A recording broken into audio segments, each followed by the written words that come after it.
Hi everyone, welcome to Battlestar Galactica. If you're not a believer in the fan theory called the Galactica curse, basically what could go wrong will always go wrong with Battlestar Galactica, then this episode may change your mind. But before we dive into today's incredible story of what exactly happened to Konami's Battlestar Galactica line of figures and ships, I want to thank each and every one of you who has subscribed to the channel. We recently broke 1 million views, and it has not gone unnoticed. Thank you again. One of the most popular lines for Battlestar Galactica fans to collect is that of the Konami Mystery Blind Box series that was issued in 2005. This product line was just part of a greater line that included shows like Star Trek and Space 1999 and sold by the tens of thousands worldwide. They were a huge hit for the company Konami.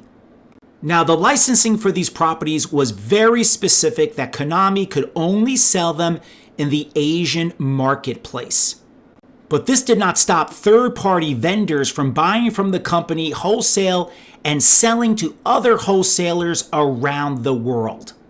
It's a very common practice even today. That is why if you go to a comic book show or toy convention or even your local comic book shop, you will find items that were exclusively available in Asia being sold right here in North America and Europe.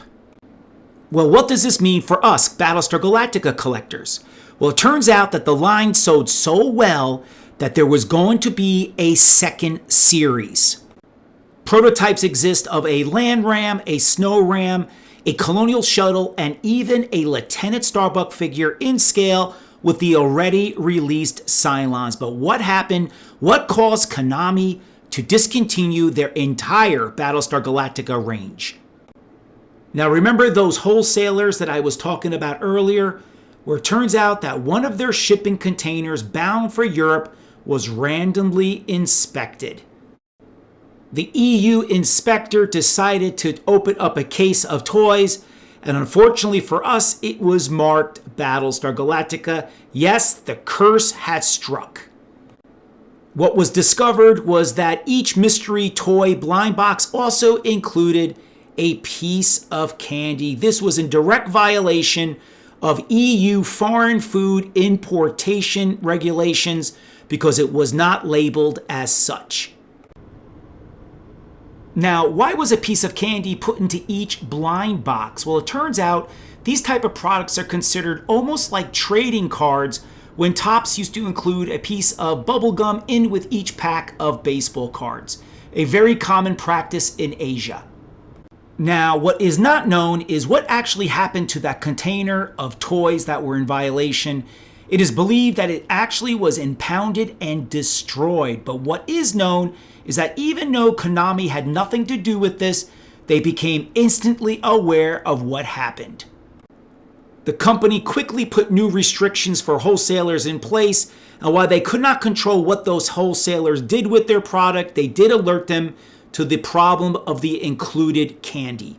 That is why today, in most cases, if you go to your local comic book shop and find a mystery blind box, it's usually been opened and resealed with a small piece of candy removed. This didn't happen here. It happened in Asia by the wholesalers before shipping it out around the world. Now, the company canceled their Battlestar Galactica range regardless of how well it was selling because it was specifically cited in the violation, and the company wanted no red flags for any of their products, and that is why we never received the second series of ships and vehicles. So that is the sad fate to one of the most popular Battlestar Galactica toy lines in history.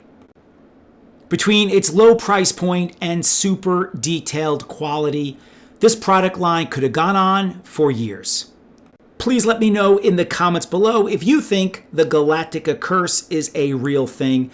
Please recommend this episode to your fellow fan. I'll see you in the next episode. Have a great Galactica day, everyone.